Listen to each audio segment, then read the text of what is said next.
This week's Piltch Point with Avram Piltch is proudly powered by PureVPN. The best way to protect your privacy online is with PureVPN. You can hide your online activities, say goodbye to regional restrictions, and improve your streaming quality. Plus, it's available for almost all of your devices. You can get a special price and a 31-day money-back guarantee right now by going to piltchpoint.live/PureVPN.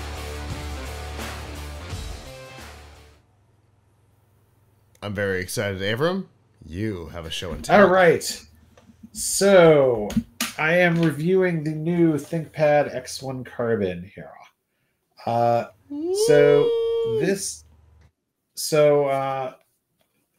Carbon, for those who haven't seen our prior segments on this computer, on its predecessors, is Lenovo's kind of flagship ultraportable.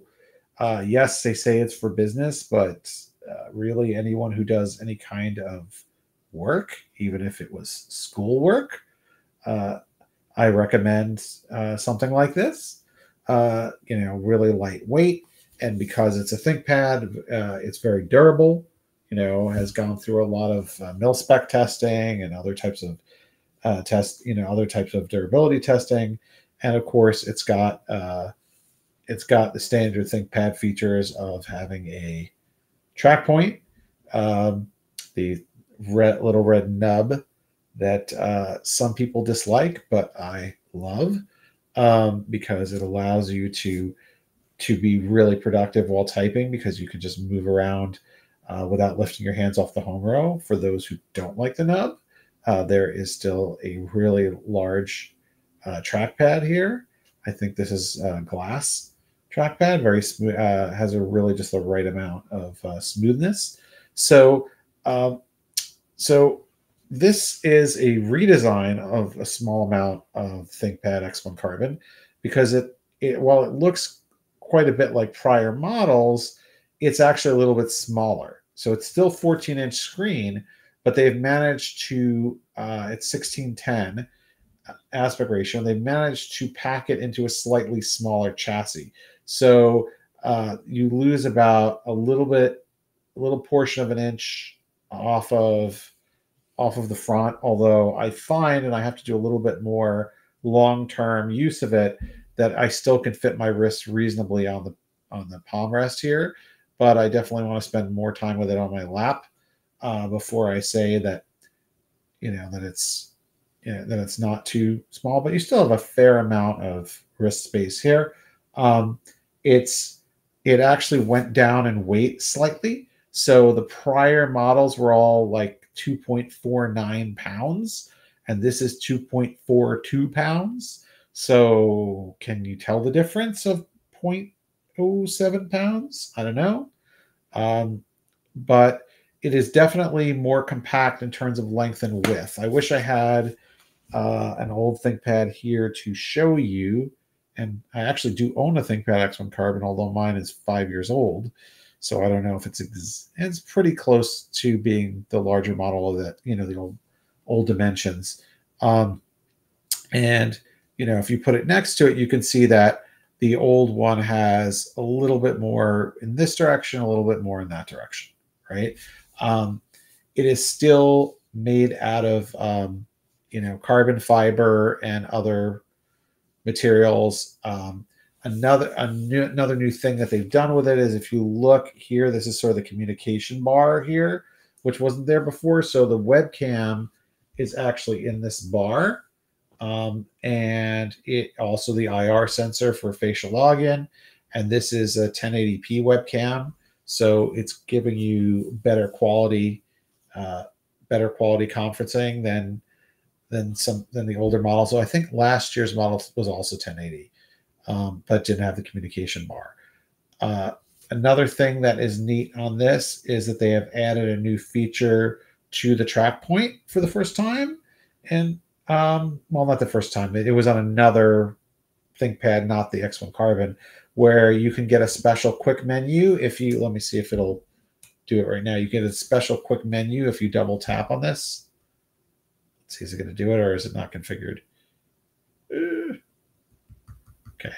It's not config. Wait, it did. It worked. See? Oh, but it went away. Did you see that? It's quick. Yeah, there it is. Wait. Okay.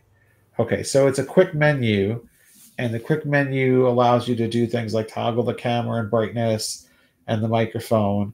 But what I'm actually really curious about is if there is a way to make this into a custom shortcut, because I think that would be kind of cool, like a launch Chrome or something. Yeah. So I think that would be pretty cool. I've told the people at Lenovo that, and they're like, "Oh yeah, we'll try and figure out how we can make it, customizable or something." I wonder how it's seen by the operating system, because if it is seen as a keystroke, then auto hotkey can you could map it to auto hotkey, and then you could do something. So I'm gonna maybe I'll spend a few minutes experimenting to see if I can figure out whether it registers as a keystroke. You also notice over here on the sides that this has a full array of ports. So it's got two USB Type A ports, one on the right and one on the left, and it's got two Thunderbolt 4 ports over here, one of which you can use for charging, or you could use either one of them for charging. It's got a full-size HDMI out on this side over here. Hard to see, I know it's dark. Just take my word for it. And it also has, interestingly, the power button is on the side. So if you're the kind of person who, this is not a 2-in-1, but if you're the kind of person who, I don't know, like me, likes to plug it into your monitors and leave the lid closed, then I guess this could be useful, because then you could turn it on without ever opening the lid. But looking on the inside here for a second, so this is so technically speaking, I'm sorry, this is the ThinkPad X1 Carbon Gen 12. It is the 12th generation of X1 Carbon, not to be confused with the fact that it has a Meteor Lake processor, which is Intel Meteor Lake is not being given a generation, but it is after the 13th or 14th generation. So the 12th gen is for the generation of this notebook, not of the processor inside. So it comes with a Meteor Lake Core Ultra processor. This one has a Core Ultra 7 155 processor, but there are ones that will be out with Core Ultra 5. And I think there's another Core Ultra 7. Right now, there are only 2 SKUs of this available on Lenovo, and they're both a little bit higher priced than I think they will be. This just started. I mean, they kind of put this up for sale in December, but they haven't. They only have 2 configs, which are both almost the same thing. So this one here is the 2750 model, and this has the Core Ultra 7, 32 gigs of RAM, a 1 terabyte SSD, and this screen here, which is 2880 by 1800 OLED with 120 hertz refresh rate. I think that the screen, now the other SKU that's for sale is basically the same thing, except with it's 2300 and it's with a 512 SSD and 16 gigs of RAM. So among those 2 choices, I would get this one, because I don't think you should have less than 32 gigs of RAM, particularly since the RAM is soldered to the motherboard, so you cannot upgrade it. You can upgrade the SSD if you take the bottom off. So, so what's there to say? Why get this? Well, first of all, this is extremely light, has an excellent keyboard, because ThinkPads have the best keyboards around, 1.5 millimeters of travel, has the track point, really sturdy, durable, has all your ports. Now the battery life, because of this screen, I think because of the screen on this model, was so-so. It lasted about 9.5 hours on a charge on our battery test, which is continuous surfing over Wi-Fi at 150 nits of brightness. The prior model, which we tested with a base model 1080p non-OLED screen, lasted 13.5 hours. So is this so the interesting question, which we don't have an answer to yet, is if later in the year when they come out with models of this with with a 1080p screen, and will the battery life be significantly higher? I'd like to think so. So, so I guess we'll find out. Maybe Lenovo will have one to send to me to do a comparative battery test. Um, but I still really like this because the Meteor Lake processor has far superior graphics to earlier generation, like Intel 13th gen. So you're getting um, so you're getting better graphics performance from the Intel Arc graphics, but you're also getting much better local AI. So, okay, I don't know. Maybe you don't want to do AI on your computer, but more and more things are coming out that will take advantage of local AI processing. So this has both the graphics, the Arc graphics, which does a pretty good job of doing AI workloads, and then it also has a neural processing unit built into the CPU, first Intel processor to have that. Uh, and the neural processor is supposed to actually can handle those AI workloads. However, in my testing, if given the choice, and some programs do give you the choice, you would rather use the graphics, the integrated graphics for an AI task because it's actually a little bit faster than the NPU, although the NPU is pretty good at handling local AI tasks. What's a local AI task? I think I may have shown some of these on an earlier show, but you can do things like, you can use stable diffusion image generation locally. You can use like text to speech, or I mean speech to text locally. I don't know about text to speech. You can do, you can do things like removing background noise or blurring your background using local processing through a variety of apps, and they're going to be more and more. Now, the interesting question is, okay, most of these things that I just mentioned could also be done in the cloud. So how badly do you need it to be local? Um, I don't know. I don't think anyone has yet come out with a killer app for local AI workloads for people who are not just experimenting and wanting to see, developers or people like me who just want to play with it. So, one possibility is this new tool that is coming out that will allow you that will basically record everything on your screen and then like pixel by pixel, which I find scary, and will then like make recommendations to you. Like, oh, hey, I see that you promised such and such in an instant message that you would get back to them. Well, you haven't got back to them. Oof. Trying to remember. I'm trying to remember the name of the app. They just changed the name of it. I think it's now called Superpower, but it was called. They actually have this now for iPhone. You can actually do this on your iPhone already. I'm trying to remember the name of it. It's on the tip of my tongue. That is something that you could potentially do with AI. I personally wouldn't want to do that. It seems scary to me. But that's so anyway. I think despite the 9.5 hour battery life, this seems like the X1 Carbon 12th Gen seems like a really great notebook, really great look and feel. The 11th Gen is still out and a little bit cheaper, right? So if you had to make a choice and buy today, I think I would buy the 11th Gen because this is so expensive, and I don't like being saddled with this screen. I mean, the OLED looks okay, but it's actually not even 100% of DCI-P3 color gamut. And 120 hertz is probably hurting battery life.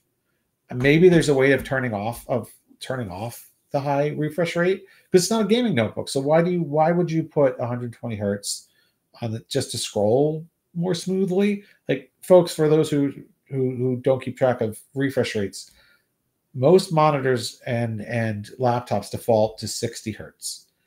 Lately, there's gaming monitors go to like 120, 144, even 500 hertz because people are looking to make sure that there's no, like when they're playing a game at a high speed, that they don't have something happen on the screen infinite milliseconds to, later than they hit the button or whatever. They don't want lag, or that, they want to see everything really quick. But for productivity laptop like this one, I don't see why you would need the 120 hertz. And the more hertz, the more time the screen is refreshing, it's obviously going to use more power. Yeah, for sure. That makes sense to me. The higher refresh is definitely gonna. I mean, definitely so gonna I don't, take I don't power. know why. I don't know. I mean, now mind you, this is also 28-watt processor, and the last generation that we reviewed was the U series 15-watt. But so that may also play a role. But I mean, I think it's pretty.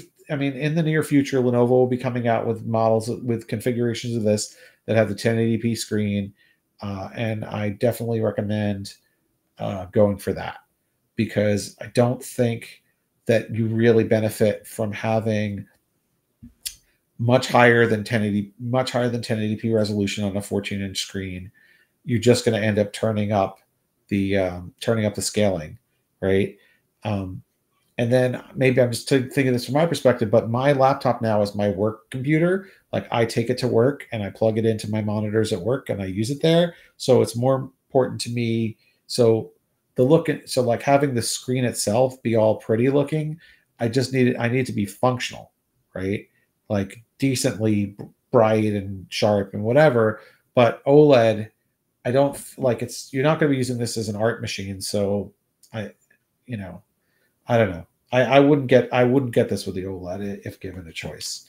But otherwise it's a really fantastic laptop. Well, that's good to know. Um, Obviously, if the OLED isn't adding anything, the refresh isn't adding anything that the target consumer of this product is looking for. Obviously, if you're looking for something like that, or Razer makes great laptops and ROG, and there's things for high refresh, detailed screens, things like that. Makes sense. Drop down, get the less expensive one. So how far along are you on your review, Avram? About 50%, I think, this week. Oh, I found the name of the app. Okay. Rewind, but they're changing the name of it to like Superpower or something. But you Okay. can still see it, rewind.ai. Got it. So um, this was demonstrated. Original Intel is making a big deal out of Rewind, and they demonstrated it in September. They brought the CEO of Rewind up on stage, and I find it to be kind of frightening, because you basically are asking it to spy on you. Yeah. And when it comes out, we'll have a lovely. I mean, it's already out for iOS, but it's just tracking the phone screen, and the Windows one will track your computer screen. And so when I met with Lenovo about this laptop, they said, "Oh, like Rewind. If you run Rewind, that will run locally, and so you'll really need the processor for it." Although Rewind hasn't come out yet for Windows, but they're working on it. But the other thing is that Rewind wants to sell a pendant. Is going to sell a pendant that records audio. So Sure. can you imagine, you're walking around everywhere you go? It's recording all your conversations. Sure, all your friends will be happy about that. Yeah, we thought there was a backlash against Google Glass in in public. Now they claim, oh no, no, no, it's not going to record people who haven't consented. I don't see how that's going to work. Or like it'll not really Magic. record them, but just keep a record of what they said, which I don't know if that's any better. So Or I don't any know. different? Well, I guess like maybe it doesn't keep an audio recording, but it just says like, Yeah. oh, you were talking to Just this holding a person and they told transcript. you to do this. maybe. It hasn't come out, so we can't really say, right? Right. But I mean, like the premise of it like chilled me to the bone. Like you're gonna spy on yourself. It's like an episode of Black Mirror, um, Yeah. but a very specific episode too. I can think of. But but the but you know the apparently some people want this. So that's one use case where having AI in your processor would, I guess, be very helpful. Sure. I So I like at the bottom of their website, they have a use cases section, and they have 4: executives, engineering, sales, and ADHD. Well, one of Yeah, these things is not like the others, yeah, yeah. I mean, I don't know. There's just so but I much get it. invasion of privacy in your life. Can you imagine in the future, like your smart speakers, like you get into a fight with your significant other, like you were supposed to pay the bill. No, you were supposed to. Actually, Actually, at 5:03 p.m. on Sunday the 21st, he oh said he would pay the bill. no, terrible. It it could be coming to a home near you. Oh, I mean, they're already helping solve homicides while claiming that they're not storing recordings, but that's a whole different issue. Yeah. So anyway, stay tuned. This week we'll have a review of this laptop officially with all the benchmark numbers, which are pretty good, on tomshardware.com. But it's overall, I say it's a really good laptop. But I'm really looking forward to them coming out with the configurations that are less expensive and have a less power consuming screen. Makes sense. As always, Avram, interesting show and tell. I know it's long been your favorite device. You have one yourself. Yeah. So Yes, I mean, always good to see an update I on will it. admit. I will admit that like mine is now 5.5 years old. So every year I look at it and I'm like, oh, is this a year that I'm going to upgrade? And almost certainly I will. I really like mine, so almost certainly I will get a new model uh, when it's time to replace it, which it may very well be in 2024. So but I can attest that the one I have from 2018 is still like my daily driver, and I still really like it and still works really well. Yeah, I mean that's the things we do to our computers. That's a pretty good endorsement. That all this time Yep. later, it's still kicking, and you still Yeah. like using it. That's all a Yeah. good sign. It's getting a little slow with Windows 11, and that's where having a newer model with more Sure. RAM and faster processor would be good. But it's still working well. So I I get it. As I'm tapping my machine that's not even supposed to be running Windows 11.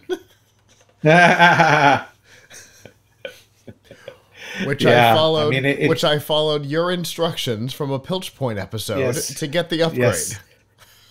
I mean, my ThinkPad just makes the cut, being like Intel 8th Gen Core CPU, And so it mine just makes the cut. and mine just misses the cut by being a 6th gen. All right, now for folks following at home, like that's not my only computer. I hear I'm talking to you on my desktop, which is more powerful than that. But Right. when I go into the office to work in my office, I got to go in the office a couple times, 2-3 times a week. That is my work computer because I don't use the official work computer they gave me because it's such a piece of junk. Uh, or even if it wasn't, to be really fair to my employer, I haven't asked for a new laptop because I want my own laptop because then I can install software on it and all that. But anyway, Mm-hmm. so so I use it seriously for work. It's not just like, oh yeah, I'm just going to use this once in a while on my couch. Yeah. Yeah. Same thing with this poor guy.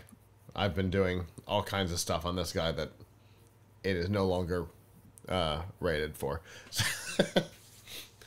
I'm also in the market for a new machine, and so, you know, that might be the direction to go. I definitely appreciate it, Avram, and I look forward to what we talk about next time.